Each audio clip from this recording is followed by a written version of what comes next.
കൈക്കൂലി കേസിൽ ഡിഐജി വിനോദ് കുമാറിനെതിരെ കൂടുതൽ കണ്ടെത്തലുകൾ. ടി പി വധക്കേസ് പ്രതിയായ കൊടിസുനിക്ക് ജയിലിൽ കിടന്ന് ക്വട്ടേഷൻ നൽകാൻ വിനോദ് കുമാറിന്റെ സഹായമുണ്ടായെന്നാണ് നിഗമനം. വിനോദിന്റെയും ഭാര്യയുടെയും അക്കൌണ്ടിൽ നിന്ന് 76 ലക്ഷം രൂപയാണ് കണ്ടെത്തിയത്. ഹരിമോഹൻ വീണ്ടും എത്തുന്നു നമുക്കൊപ്പം. ഹരിമോഹൻ, അക്കൌണ്ടിലേക്ക് എത്തിയ ലക്ഷങ്ങൾക്ക് പ്രത്യുപകാരം ചെയ്തു കൊടുത്തു എന്നാണോ കണ്ടെത്തൽ?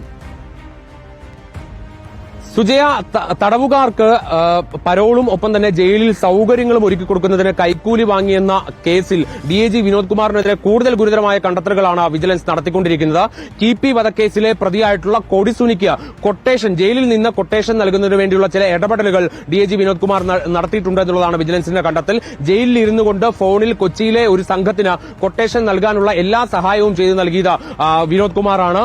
അന്ന് ഈ വിഷയം അറിഞ്ഞ, അല്ലെങ്കിൽ അന്ന് ഈ കൊട്ടേഷൻ നൽകിയിട്ടുണ്ട് എന്നുള്ള വിവരം അറിഞ്ഞ അന്നത്തെ ജയിൽ മേധാവിയായിട്ടുള്ള ശ്രീലേഖ കൊടിസുനിയുടെ ഫോൺ കസ്റ്റഡിയിൽ എടുക്കണമെന്ന് ആവശ്യപ്പെട്ടെങ്കിലും വിനോദ് കുമാർ ആ ഫോൺ കണ്ടെത്തിയില്ല എന്ന് പറഞ്ഞുകൊണ്ട് കൊടിസുനിയെ സഹായിക്കുകയായിരുന്നു ചെയ്തത്. മാത്രമല്ല, അണ്ണൻ സിജിത്ത് എന്ന് പറയുന്ന ടി പി വധക്കേസിലെ മറ്റൊരു പ്രതി ജയിലിനകത്ത് നിന്ന് ഒരു ഫോണിൽ ഡിഐജി വിനോദ് കുമാറിനെ വിളിച്ചിട്ടുണ്ട് എന്നുള്ളത് കൂടി വിജിലൻസ് കണ്ടെത്തിയിട്ടുണ്ട്. അതായത് ജയിലിൽ കുറ്റവാളികൾക്ക് കൃത്യമായി സഹായം ലഭിക്കുന്നതിന് വേണ്ടിയിട്ടുള്ള എല്ലാ ഇടപെടലുകളും പണം വാങ്ങിക്കൊണ്ട് ഡിഐജി വിനോദ് കുമാർ നടത്തിയിരുന്നു. ഇതിന്റെ പേരിൽ 35 ലക്ഷം രൂപ അനധികൃതമായി വിനോദ് കുമാറിന്റെ അക്കൌണ്ടിൽ വന്നിട്ടുണ്ടെന്നും ഭാര്യയുടെ അക്കൌണ്ടിൽ 40 ലക്ഷം രൂപ വന്നിട്ടുണ്ടെന്നുമുള്ള കണ്ടെത്തലിലാണ് വിജിലൻസ് എത്തിയിരിക്കുന്നത്. ഇനിയിപ്പോൾ സസ്പെൻഷൻ അടക്കമുള്ള നടപടികളിലേക്ക് സംസ്ഥാന സർക്കാർ കടക്കുമോ എന്നുള്ളതാണ് നോക്കേണ്ടത്. Sujaya, thank you and good night Harimohan.